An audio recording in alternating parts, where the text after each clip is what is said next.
오늘 말씀 제목을 한번 읽어보도록 하겠습니다. 시작. 이삭의 출생 병목점이라. 인간의 몸을 주제로 쓴 책 중에 바디라는 책이 있습니다. 영주에 아마 나온 걸로 알고 있고 굉장히 많이 인기 베스트셀러로 나온 걸로 알고 있는데, 이 책에 보면은 우리 몸을 구성하는 구성 요소가 59가지의 요소로 되어 있다고 합니다. 그 중에서 6가지의 요소인 탄소, 산소, 수소, 질소, 칼슘이 99.1%를 차지한다고 합니다. 그러니까 이것이 그냥 우리 몸을 전부 구성하고 있는 요소다. 나머지도 많지만 그런 것들은 작게라는 것이죠. 그런데 이 6가지의 요소를 인위적으로 이렇게 저렇게 아무리 섞고 연결하고 조합하고 해도 생명은커녕 세포 하나 만들어지지 않는다고 합니다. 그런데 그것이 우리의 몸을 구성하는 99.1%, 99%를 차지하고 있다는 것이, 그리고 그것이 우리의 생명인 것입니다. 그러다 보니까 이 책의 저자는 그래서 이러한 것들을 봤을 때, 이런 것을 연구하고 살펴봤을 때 생명이라는 것은 그냥 생명의 기적, 우리 몸이라는 것은 생명의 기적이라고 밖에는 할 말이 없다고 합니다. 또 양수 속에 있던 아이가 왜 280일만 되면은 나오려고 하는지, 나오라고 그랬나요? 왜 그때 되면 나오려고 하는지, 그리고 골반보다 큰 머리가 산도를 통해 나오는 것과 그 고통의 시간대에 면역력이 극대화하는 이러한 것들을 보면서 신생아의 잉태와 출생의 과정을 살펴볼 때 그것은 경이로움 그 자체라는 것이죠. 생명이 어떻게 그렇게 생명이 나오는지, 생명의 탄생 자체가 경이롭다, 이렇게 표현하고 있습니다. 그리고 우리가 가끔씩 영상을 통해서나 뉴스를 통해서도 신생아가 출생할 때 그 장면을 보면은 세상의 그 어떤 영화보다도, 그 어떤 재밌는 놀이기구보다도 더 감동적이고 더 그 마음 가운데 신성한 마음을 갖게 되고 또 그 안에 경이로운 마음을 갖게 되는 것입니다. 그러면 생명 자체가 경이롭기 때문에 그렇습니다. 여러분과 저, 오늘 영상에서도 이제 저 친구가 나중에 그것을 알게 됐다고 하는데, 여러분과 저는 다 바로 이렇게 경이로운 존재로 태어났다는 사실입니다. 믿으십니까? 아멘이시죠? 지금 내가 처한 현실이 어떠하기 때문에가 아니고 우리 존재 자체가 그렇게 경이로운 존재라는 것입니다. 경이롭다라는 말은 놀랍다, 환상적이다, 이런 여러 가지 표현들이 있습니다. wonderful, amazing, 여러 가지 표현들이 있는데, 우리식의 표현을 한다면 경이롭다라는 것은, 그것은 예사스럽지 않다라는 것이죠. 놀랍다라는 것이죠. 왜 놀라울까요? 우리가 할 수 없는 일들이 일어났다는 것이죠. 우리의 능력을 할 수 없는 그 일이 일어나는 것이죠. 생명이라는 것은 우리가 만들어낼 수 없다라는 것을 이야기하는 것입니다. 그럼 우리가 할 수 없다면 그거 누가 했을까요? 하나님이 하신 겁니다. 그러니까 하나님만이 하실 수 있는 일들을 볼 때 우리는 경이로움을 느끼는 것입니다. 그 앞에서 경건한 마음도 가지게 되는 것입니다. 그래서 주원글 시를 쓴 나다니엘 후서는 이런 말을 남겼습니다. 어린아이가 태어나는 것은, 어린아이들이 계속 태어나는 것은 하나님께서 아직 우리에게 희망을 가지고 있다는 것이다, 이런 말을 했습니다. 계속해서 아이를 출생하게 한다는 것, 생명을 내신다는 것은 하나님이 그걸 포기하지 않았다는 것이죠. 그래서 계속해서 희망을 하나님은 가지고 그 일을 지금도 하신다는 증거인 것입니다. 하나님이 포기하지 않는 이 경이로운 손길을 그 누구보다도, 그 어떤 인류의 사람보다도 가장 경이롭게 체험하고 그것을 경험하는 오늘 그 주인공이 본문에 소개되고 있습니다. 바로 아브라함과 사라입니다. 우리 1절, 2절 말씀을 다시 한번 읽도록 하겠습니다. 우리 21장 1절, 2절 시작. 여호와께서 말씀하신 대로 사라를 돌보셨고 여호와께서 말씀하신 대로 사라에게 행하셨으므로 사라가 임신하고 하나님이 말씀하신 시기가 되어 노년의 아브라함에게 아들을 낳으니. 아멘. 그 뒤에 성경에 보면은 이때 아브라함의 나이는 100세, 사라 나이 90세입니다. 정상적으로 하면 지금 아브라함은 약 한 4대 손을 봐야 되는 거예요. 그러니까 고손자라고 그러죠. 증손자 밑에 고손자. 거의 그 손자를 봐야 될 그 나이에 지금 아들을 낳았다라는 이 놀라운 사실입니다. 뿐만 아니라 그것도 이미 생리가 끊어진 사라였습니다. 이미 오래전에 끊어졌습니다. 그런 상태에서 다시 생리가 시작되어서 임신을 하게 되었고 출산을 하게 된 것입니다.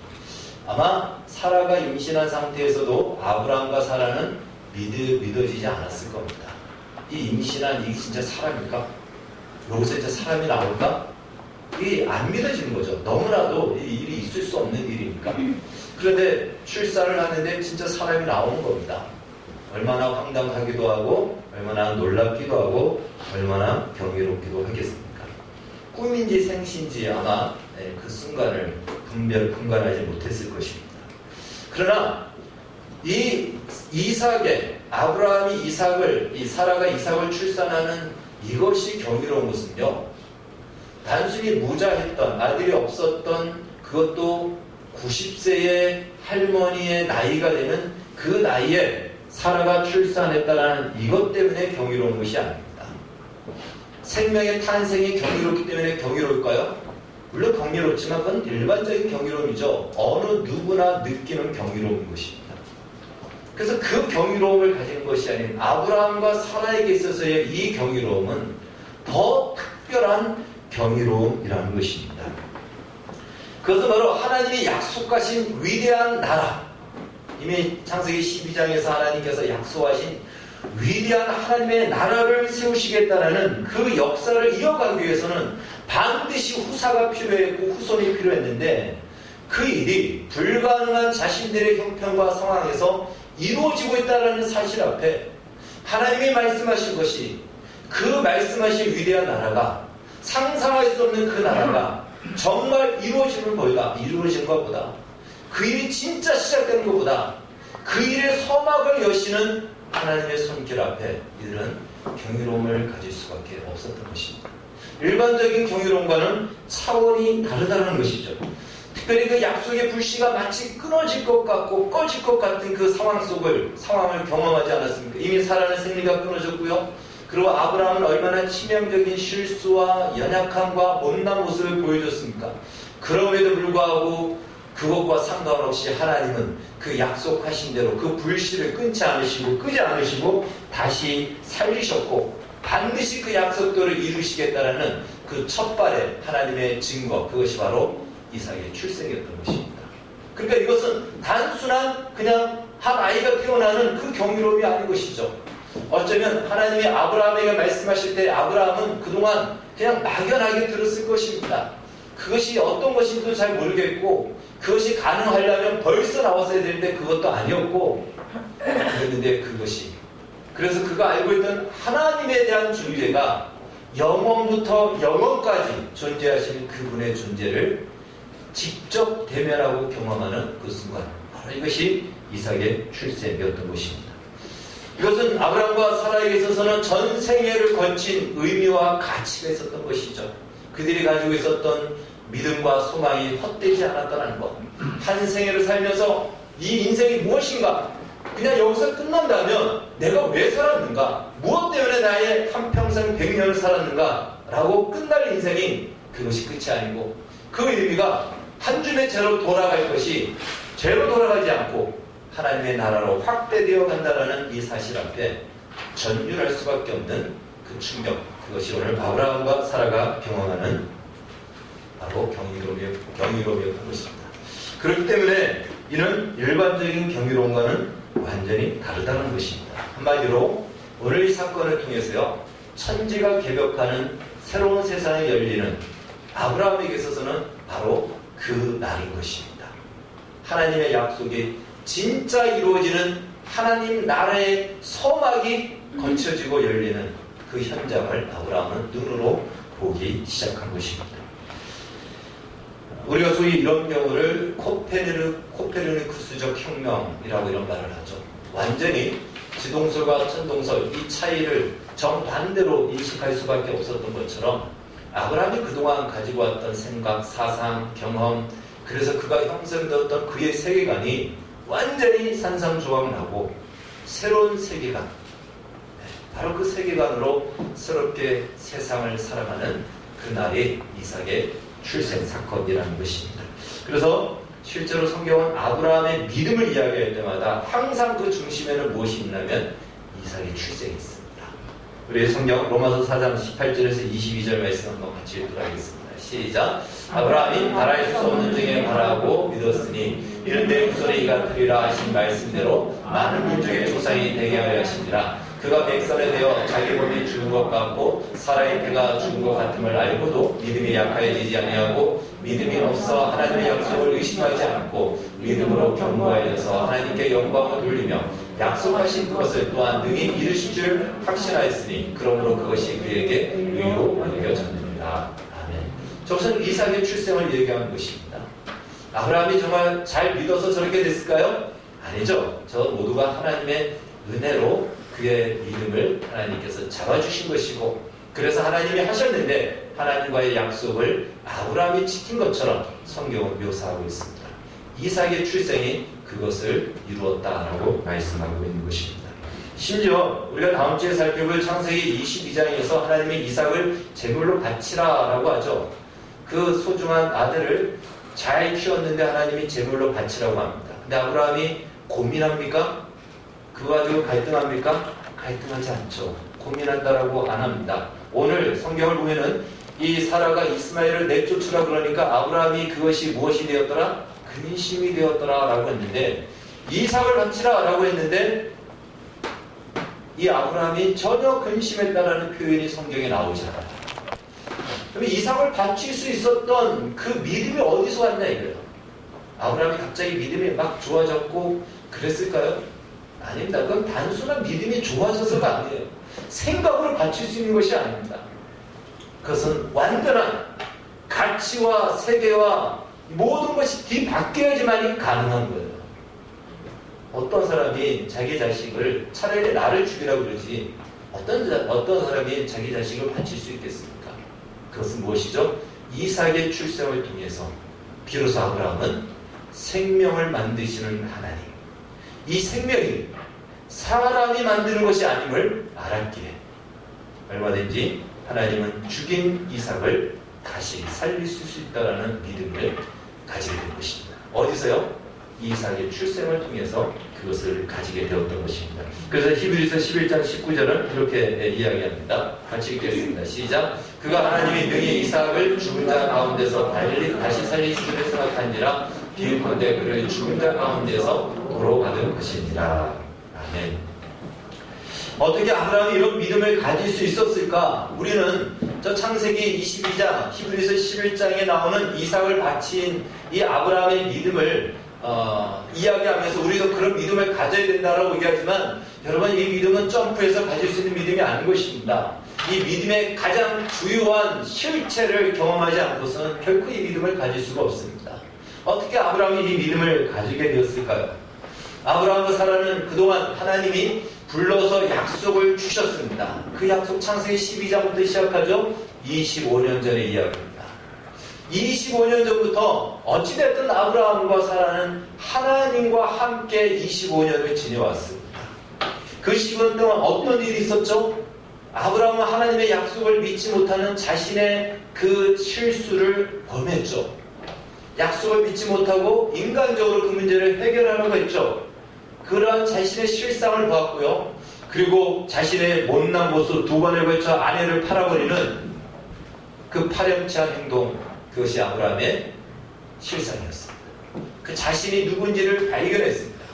하나님이 어떤 분인지를 간혹 경험했지만 그 시간 동안 아브라함은 자신이 누구인지를 그의 인생을 통해서 확인하게 되었다는 것입니다. 그러는 사이에 사라는 생리가 끊어졌고 자연적으로는 절대로 임신할 수 없는 그 나이에 이르게 된 것입니다. 아무것도 기대할 수 없는 바로 그 상황이 된 것이죠. 그래서 이제 아이를 낳는다는 것은 기대할 수가 없는 것이에요. 불가능한 것입니다. 과학적으로 안 되는 것입니다. 그런데 안 되는 일, 일어날 수 없는 일이 일어났다는 것입니다. 그래서 이 사건을 통해서 하나님께서 아브라함에게 깨닫게 하신 것이 무엇인가요? 그것이 중요하죠. 그것은 바로 생명을 주시는 분, 생명을 만드시는 분은 하나님이라는 사실입니다. 우리는 쉽게 난이 들었기 때문에 당연하게 받아들여요. 그런데 받아들이는 것과 그냥 믿는 것은 또 다르죠. 사실 아브라함은 그동안 그렇게 생각하지 않았습니다. 생명을 무슨 하나님이 만들어 그에게 그만한 지식도 없었고요. 또 그렇게 생각하지 않았습니다. 오늘날 대부분의 사람들도 그렇게 생각할 것입니다. 어떻게 생명은 만들어지죠? 우리가 배웠던 지식으로 얘기한다면 정자와 난자가 결합해서 생명이 만들어진다. 지극히 상식적이고 과학적입니다. 우리 모두는 그렇게 알고 있습니다. 뿐만 아니라 살아있는 사람들이 어떻게 생명을 유지하죠? 밥을 먹어야 생명을 유지합니다. 우리 모두가 그렇게 생각하죠. 그래서 밥 안 먹으면 우리 죽어 이렇게 얘기하죠. 사람들이 왜 그렇게 쓰고 밥을 먹으려고 할까요? 살기 위해서입니다. 생명을 유지하기 위해서. 그래서 우리는 생명이란 이렇게 만들어지고 이렇게 이 밥에 우리의 생명의 근원이 있다라고 생각하는 것입니다. 에너지에 생명이 있다라고 생각합니다. 여러분, 이 생명의 문제를 가지고 누가 시험을 했죠? 마귀가 예수님에게 시험했죠. 금식한 후에 배고프지 않냐? 너 죽을 것 같지 않냐? 너 능력을 해서 떡을 만들어 먹으라. 그래서 너의 생명을 유지하고 너의 배고픔을 달래라라고 이렇게 시험을 했을 때 예수님이 뭐라고 말씀하셨습니까? 사람이 떡으로만 사는 것이 아니요 오직 하나님의 입에서 나오는 말씀으로 산다라는 것은 우리의 육은 떡을 먹고 우리의 영은 하나님의 말씀을 먹어야 된다. 그 뜻일까요? 아닙니다. 생명은 떡에 있지 않다는 것이에요. 생명은 하나님으로부터 나온 것이고 생명은 하나님이 만드신다라는 말씀을 하신 것입니다. 정자와 난자의 결합으로 생명이 만들어진 것은 무엇이죠? 하나님이 생명을 이 땅에 보내시기 위한 하나의 방법, 방식인 것입니다. 떡을 먹어야 우리가 사는 것은 무엇이죠? 하나님이 이 생명을 이 땅에서 유지시킬 수 있는 방식으로 떡을 사용하는 것뿐입니다. 생명은 하나님이 만드십니다. 그래서 아무리 산의 진미의 음식을 먹고 각종 영양소를 다 먹어도 하나님이 와라 그러면 우리는 하루아침에 가야 됩니다. 생명의 주인은 하나님이시기 때문에 그렇습니다. 아브라함이 이 사실을 깨닫게 됩니다. 생명이 없는 자리, 생명이 만들어질 수 없는 그 자리에 하나님이 생명을 내셨습니다. 그렇다면 그분은 우리가 죽었다고 하는 그 자리에서 얼마든지 그 생명을 다시 일으킬 수 있다라는 부활의 믿음을 바로 이 창세기 21장에서 갖게 되었던 것입니다. 그래서 오늘 본문 이후로 오늘 21장 마지막 부분에 보면 33절에는요 이렇게 성경은 기록하고 있습니다. 아브라함이 브엘세바에서 에셀 나무를 심고 거기서 영원하신 여호와의 이름을 불렀으며 라고 합니다. 개혁 성경에는 옛날 성경에는요 영생하시는 하나님을 여호와의 이름을 불렀다라고 이렇게 나옵니다. 그래서 영원하신 하나님의 이름을 불렀다라고 할 때 이 영원은 무엇이냐면 그것은 그냥 영원이라는 말의 뜻이 아니고 그 안에는 영원한 생명, 생명의 근원이신 여호와의 이름을 불렀다라는 것이에요. 그래서 생명의 참 주인이시고 생명을 만드시는 하나님을 비로소 여기서 만나게 되었고 알게 되었고 그렇기에 창세기 22장에서도 이삭을 제물로 바칠 수 있는 것입니다. 여러분 앞서 그 바디라는 책에서 말했듯이 생명을 구성한다라고 하는 그 요소들을 과학자들이 별의별 조합을 다해도 세포 하나 만들어지지 않는다는 것입니다. 이 사실을 꼭 기억하십시오.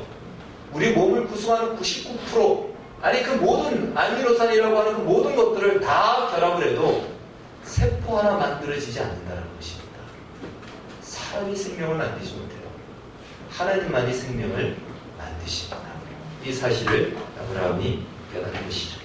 그렇기 때문에 이삭의 출생은요 아브라함이 그동안은 하나님에 대해서 믿고 알았지만 흐릿하게 알았던 것이죠. 그런데 이제 선명하게 보여준 사건인 것입니다. 마치 흑백 TV로 보다가 HD 풀 컬러로 본 것이에요. 땅구멍까지 다 보이는 그 생생한 화면으로 보게 된 것입니다. 하나님에 대한 이해와 하나님에 대한 인식이 이 차원에서 완전히 바뀌어진 것이죠. 새로워지는 사건인 것입니다. 여러분 하나님의 전능함, 우리가 하나님을 전능이다, 전능하시다라고 하는데 하나님이 전능하시다라는 것을 우리는 어떻게 이해하는지 모르겠습니다. 많은 사람들이 전능하다라고 하면 그것을 초월적인 능력으로 생각합니다. 그러나 전능은 그 의미가 아닌 것입니다. 초월적인 능력은요, 우리 기독교만 있지 않습니다. 다른 종교에도 얼마든지 초월적인 능력이 나타납니다. 실제로. 그들을 가지고 우리가 전능하다고 얘기합니까? 그렇게 얘기하지 않아요. 오직 전능하신 분은 하나님만이 전능하시다고 얘기하죠. 이 전능이라는 말에는 초월적인 능력을 포함하여 생명의 문제를 건드릴 수 있어야 되는 것이죠. 생명을 만들지 못하고 생명을 주관하지 못한다면 전능하다라고 말할 수 없습니다. 뿐만 아니라 그 전능함은 일관됨을 말하는 것이죠. 하나님의 언약의 그 인간적인 방해와 장애에도 불구하고 그 약속하신 대로 이루어가시는 하나님의 전능함을 여기서 말하고 있는 것입니다. 여러분, 더군다나 얼마 전에 어떤 일이 일어났죠? 지난주에 우리가 살펴봤듯이 창세기 20장은 아브라함에게 있어서 가장 기억하고 싶지 않은 사건이 일어난 장입니다. 우리도 우리 인생 속에서 가장 기억하고 싶지 않고 지우고 싶은 그러한 사건들이 있죠. 나의 아주 가장 못난 모습 혹은 가장 끔찍한 기억들, 그냥 지우고 싶은 거예요. 내 인생 속에 그게 없었으면 좋겠어요. 그 사건이 창세기 20장입니다. 아브라함에게 있어서 자기 아내를 자기 살겠다고 팔아버려요. 그것도 몇 살 된 아내입니까? 90살 된 노인을 팔아버린다는 거예요. 아니, 얼마나 더 오래 살라고? 그런 마음이 들지 않을까요? 창세기 12장에서는 그래, 나름대로 청춘이 몇 살부터 청춘입니까, 요즘은? 뭐 옛날에도 60부터 청춘이라고 했는데 아브라함이 75세였어요. 아직까지 청춘이죠.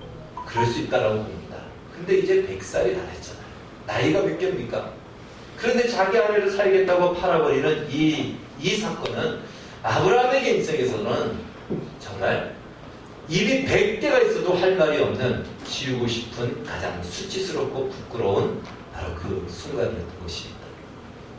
그래서 가장 못나고 가장 바닥의 인생, 가장 수치스러웠던 모습, 사도 바울의 표현으로 얘기한다면 가장 죄인 중에 괴수의 자리에 있을 때가 언제였냐? 창세기 20장이에요. 근데 가장 낮은 자리에 있을 그때에 하나님은 가장 놀라운 선물을 주셨다는 거예요. 이삭의 출생.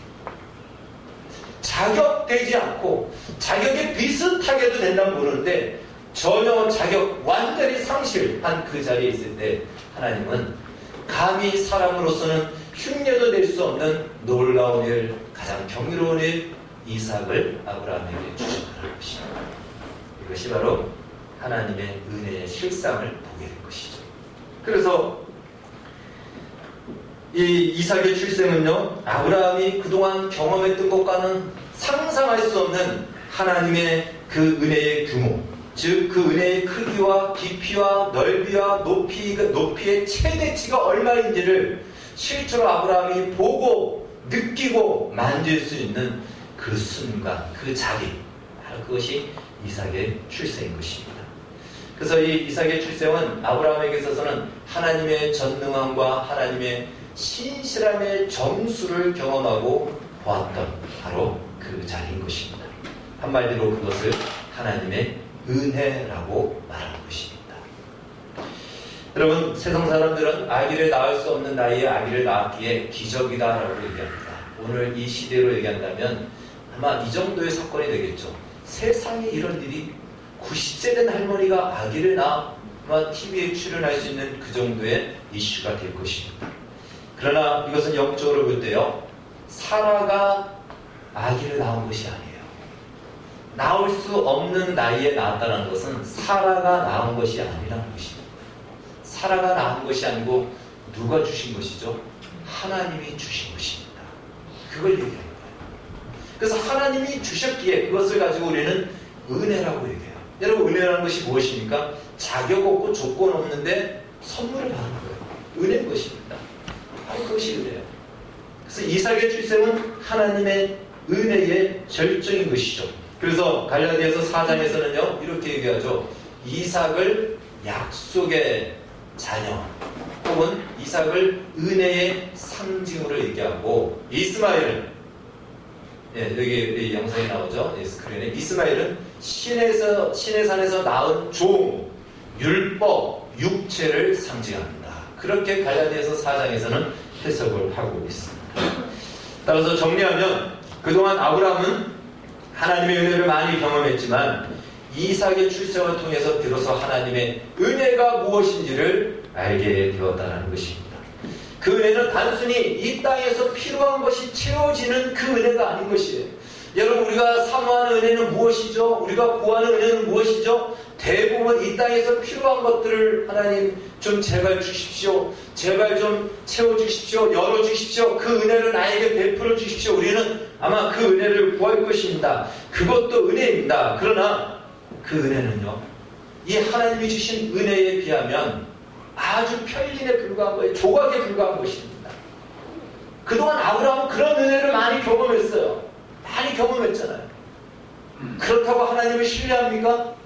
신뢰하지 못해요. 은혜의 정수를 경험하지 않고서는 이삭을 바칠 수가 없습니다. 바로 그 은혜를 경험한 것이죠.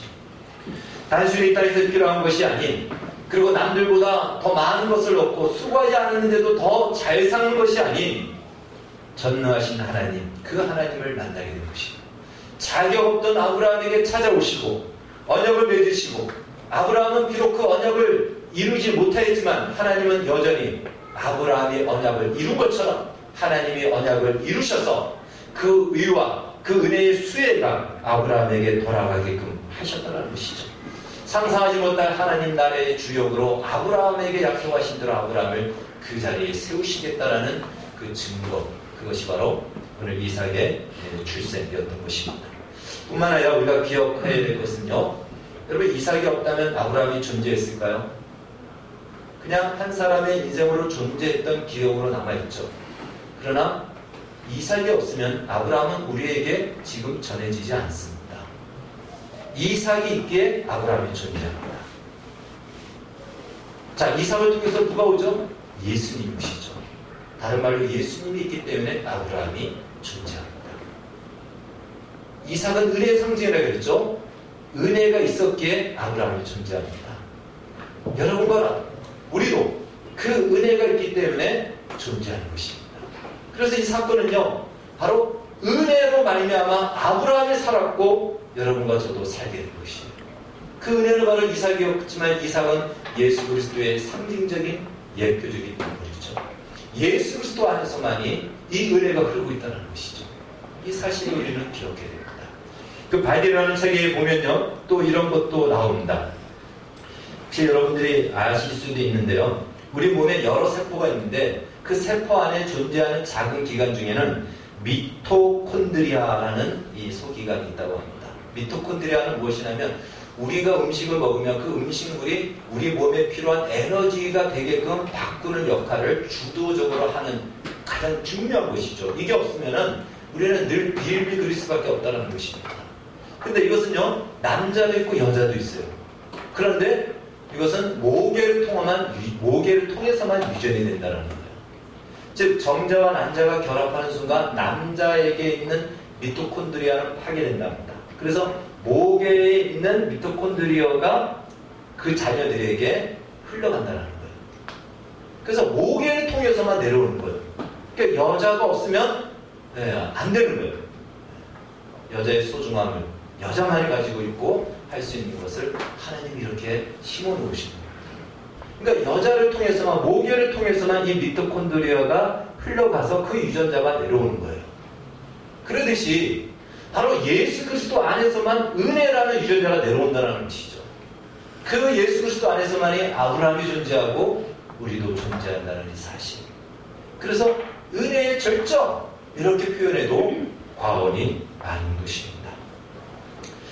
자, 이후 아브라함은요, 여전히 연약하나 하나님의 말씀 앞에 그래도 즉각 순종합니다.